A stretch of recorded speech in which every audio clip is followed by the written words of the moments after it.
Alessia Carr on Magic in the Morning. Mike Barrett in the studio. Called in the last couple of weeks. This feels weird again, doesn't it? I got to get kind of used to being here again. Oh, come on. You spent how many years in this chair? A few.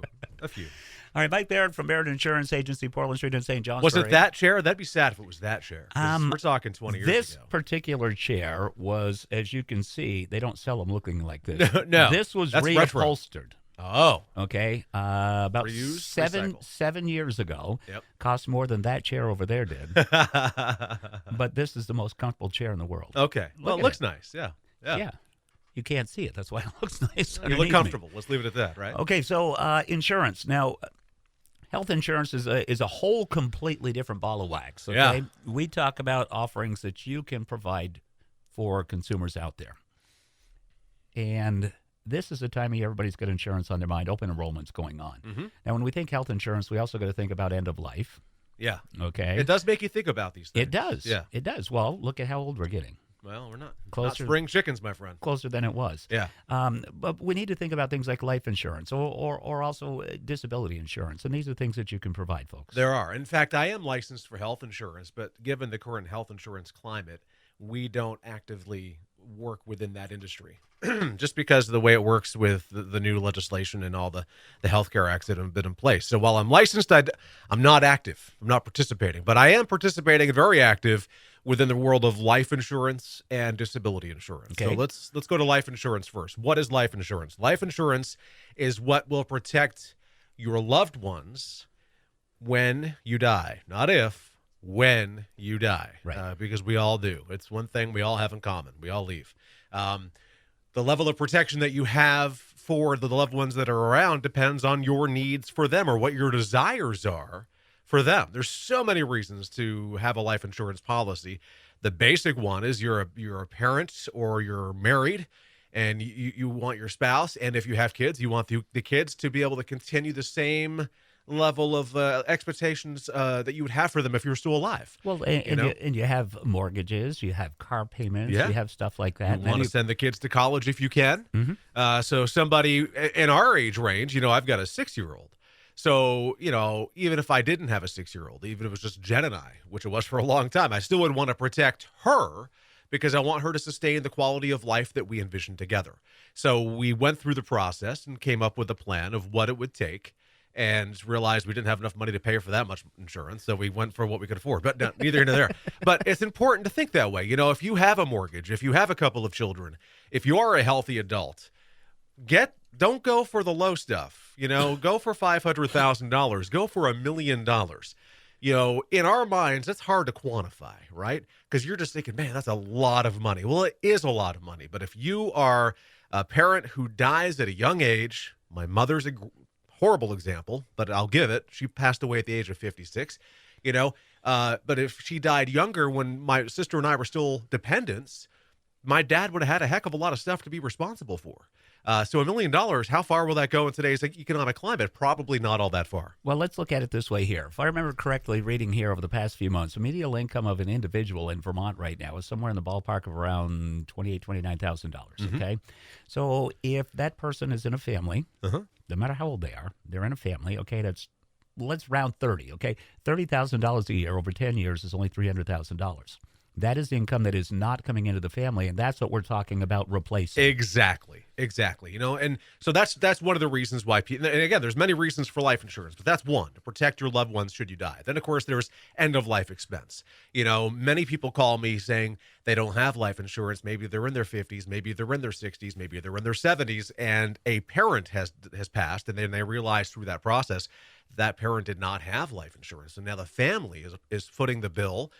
Not necessarily the best way to say it, but they're paying for the funeral expenses for this loved one, which, an average funeral is going to be between $10,000 and $20,000, depending on your needs. Yes, they're going to be less if you really work for it, but you want to honor that person. So do you want your ability to pay to really dictate how you honor that person? So that's another good way to do that. Now, another thing for life insurance is for children.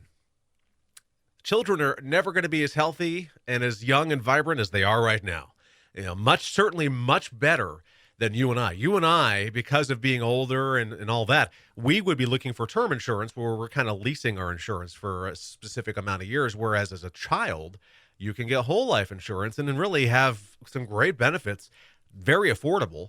Couple $100 a year and you've got what, $50,000 in coverage or more. And then many companies have a way for you to increase that as you grow.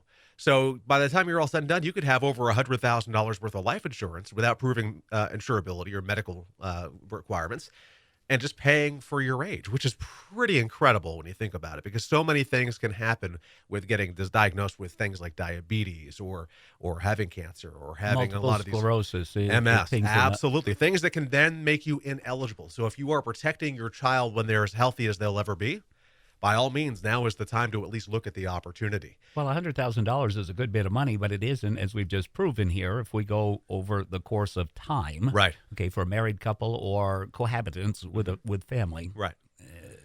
But that's the beauty of it. 10 years down the road is 10 years down the road. You got a 7-year-old, they're only going to be 17. They're still looking at college. So Right.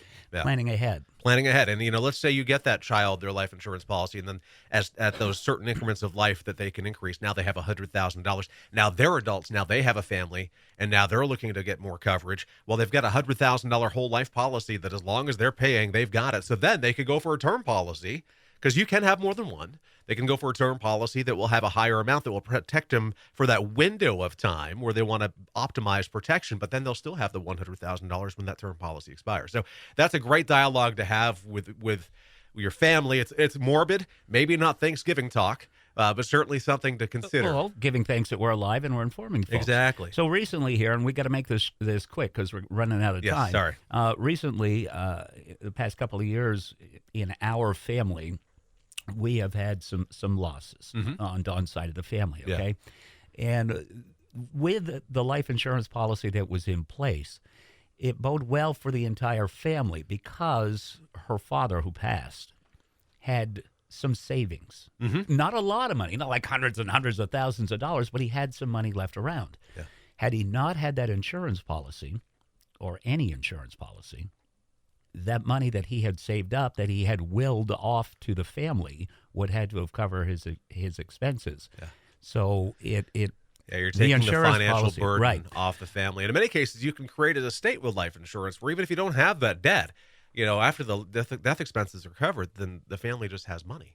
That's not necessarily a bad thing. Some people like to do that. That's the way they want to end things, is that their benefactors are going to get something, which is nice. Right. They worked hard their lives to make sure that they could take care of them, exactly, knowing that the time would come, as you mentioned, you're not going to be here. Right. So they had planned to take care of them. Right. So it makes resting in peace a lot easier to rest in peace. And I know I'm not trying to be funny, but no, it's true. I think it holds a fair amount of feeling there for me to know that you are continuing to care for your loved ones beyond your ability. Peace of mind worth its weight in gold. Yes, if you do it right. And we talked about, for the intro of disability, let's talk about that next week, because life insurance went very long. Yep. So.